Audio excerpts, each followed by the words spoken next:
Je suis Dylan Casasnovas et je suis designer industriel et designer produit.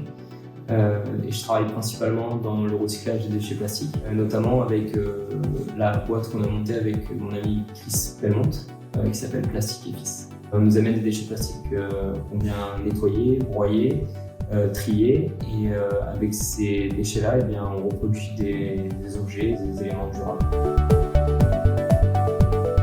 Ça, c'est la presse à sandwich avec laquelle on fabrique des petites plaques comme ça qui nous permettent de faire les porte-clés.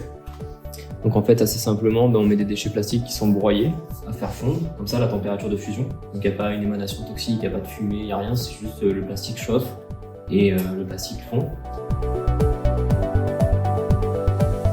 C'est principalement du polyéthylène haute densité, donc généralement c'est les bouchons de bouteilles, les jerrycans, les shampoings, les gels douche, et puis on récupère donc le polyéthylène basse densité aussi, donc c'est souvent les sacs plastiques et les choses comme ça. Tous mes potes surfaient à l'époque, et moi j'étais le vilain petit canard qui surfait pas.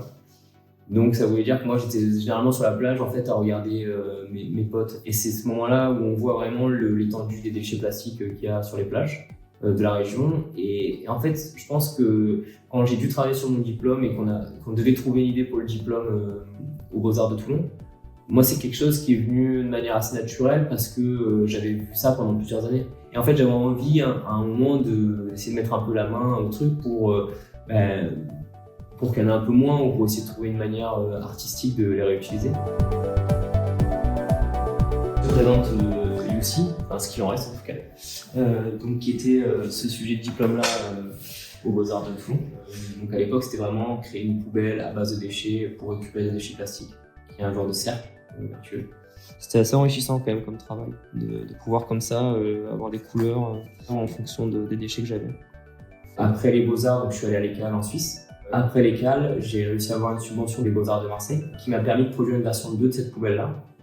Et aujourd'hui, donc en 2023, avec Chris, on est en train déjà de travailler sur une version 3 qui serait réellement produite ici, dans le sud de la France, dans notre atelier et avec nos petites mains.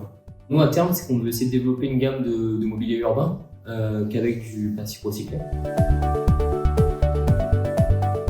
Chris et moi, on vient tous les deux du sud, on vient tous les deux de Carqueiranne, et on a tous les deux bougé quand même, mais on est revenus tous les deux ici parce que nous, cette région, on l'aime et qu'on n'en vit pas du tout les grandes villes. Moi, Paris, je me laisse.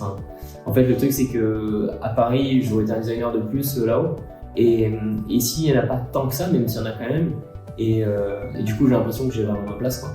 Donc, ça, c'est cool.